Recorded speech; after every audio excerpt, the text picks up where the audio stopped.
It's finally Friday. It's Friday, Friday. Thank God it's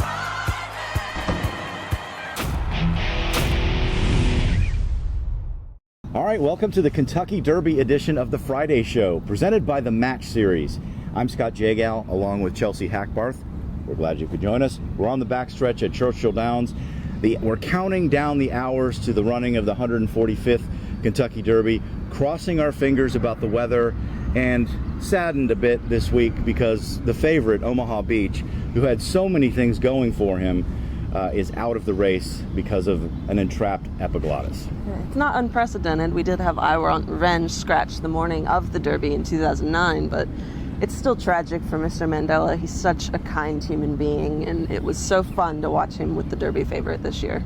Yeah, and the horse is going to be at Rood and Riddle, have a procedure done, and we'll be back in training in probably a couple of months. So it's not the end of Omaha Beach on the racetrack.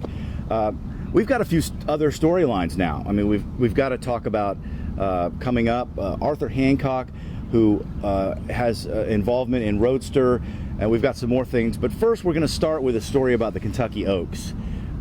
You brought this to our attention. One of the assistant trainers for Simon Callahan, he's the trainer of the favorite, Bellafina. The guy's name is Carlos Santamaria, and he's been around in the racing business since he was 16 years old. Yeah, I mean, he worked for Charlie Whittingham out in California, and he worked for Jack Carava for a long time. He is one of the nicest people you will meet on the backstretch, and he is suffering from some really serious health problems this year, but he's still here. Every morning he gets up at 4 a.m., but his family from Mexico, through their bloodlines, they have this kidney issue that seems to be going through the generations, and he has that issue. Eventually he's going to need a kidney donor, but I had a chance to catch up with him and talk with him about his situation and how Bellafina has helped him get through it. I've been working with the horses for like more than 20 years, but it's been actually like probably 4 or 5 years since I find out I had issues with my kidneys, and finally 6 months ago I ended up as a kidney failure, and I ended up in the hospital for like 2 weeks. And after that, I've been on dialysis every day, every night. And what's the prognosis?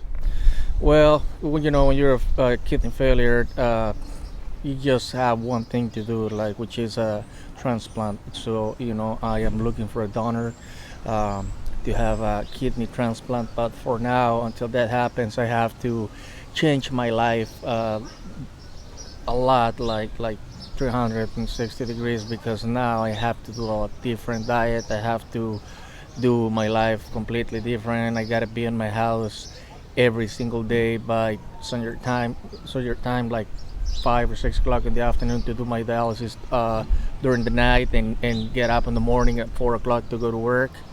And you gotta do a lot of medicines as well, but it's kind of hard. So how's it affected your life with the horses? Effects in my life with the horses, I mean, effects in every single spot in my life, because like I told you, I mean, you just have to change. It's a lot. It's a big change in your life. You have to do a lot of different things, but since I've been working with the horses, it's a plus. It's a really big help for me, because that's what they give me hope. That's what they give me faith to keep going. And this is what I love to do. This is what it makes me keep going with whatever hard times I've been going through. I understand you have a special bond with Bellafina. Is that true? Yeah. Every single horse, it's a special horse, because they always give you the best they have. They always try.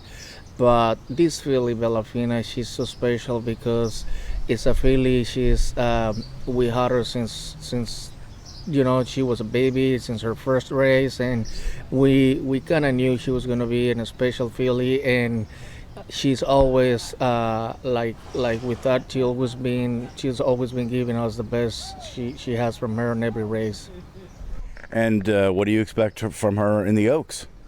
Well, what I expect is she's gonna give her best.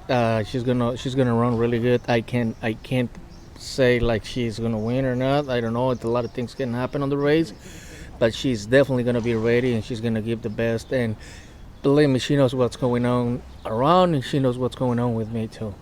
She knows what's going on with you? Yeah, she knows what's going on with me, because I can feel that when I get close to her, when I work with her. It's a horse, like, if she wants to do something, she's pretty strong. She can do a lot of things, but she's really nice with me. She's always nice. She's always giving me love, and we both get in touch together. So your connection to the horses is helping you get through this, it sounds like.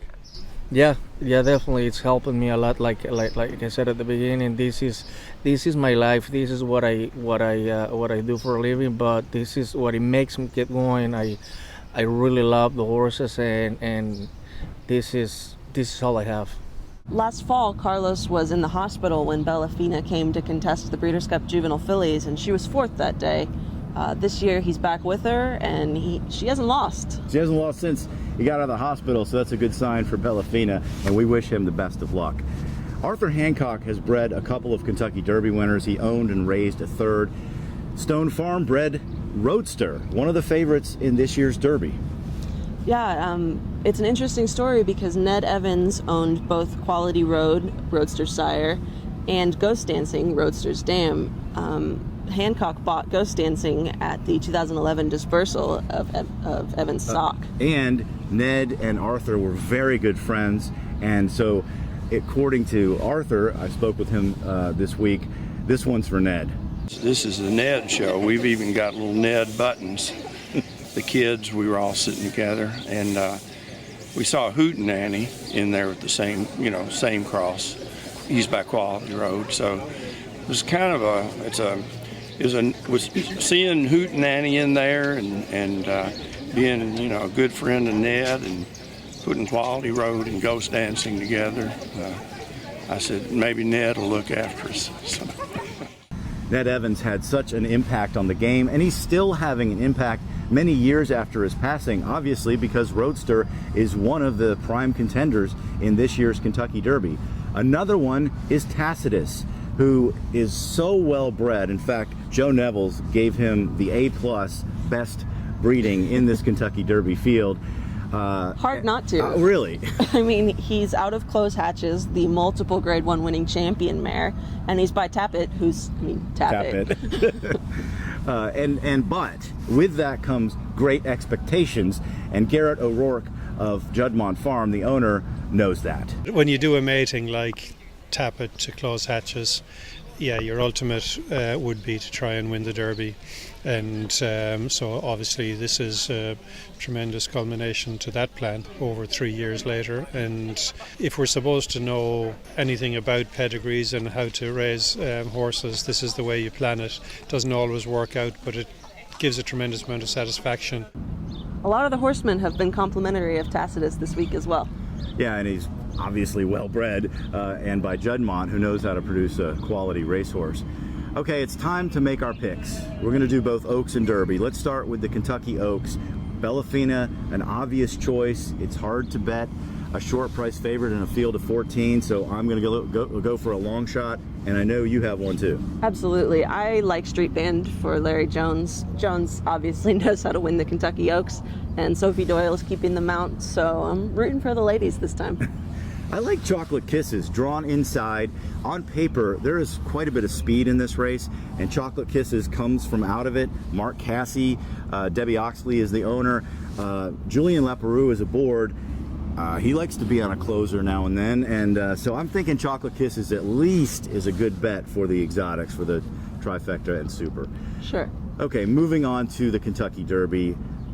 Every single day this week I change my pick, and I'm still not sure who I'm going to go with. I've got a handful that I really like that I'm play around with, but do you have any idea who's going to win this thing? Well, to me, it's a little intimidating that Bob Baffert has maintained his level of confidence about Game Winner. The horse has lost 2 straight absolute dogfights in a row, but Baffert is acting like he's walking in here with the best horse in the country, so that's not normal for him. He's been changing his work pattern with the horse a little bit. It's pretty scary. That said, the horse will probably be the favorite. I'm not going to bet a favorite on Derby Day. It's not worth it. they can't. Surely the favorite cannot win another Seventh time in a row. Derby. Well, who are you on then? I'm gonna go with a couple of long shots. I like Code of Honor and Long Range Toddy. Okay. Well, I think post position is critical in the Derby. You saw what happened last year with all those horses colliding out of the gate and costing some of them their chance, and the outside posts are just tricky. Obviously outside posts have won the Derby before, but if it's all even kind of between a handful of horses, I'm going to go with the ones that have a better draw.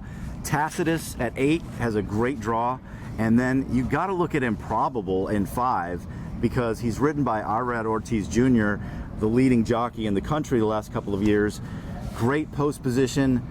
So watch. The pedigree, I'm not sure about for a mile and a quarter, but the post position is going to help a lot. So Improbable looks dangerous to me. Okay, that is going to do it for this edition of the Friday show presented by the Match Series. Thanks for joining us, and good luck with all your bets.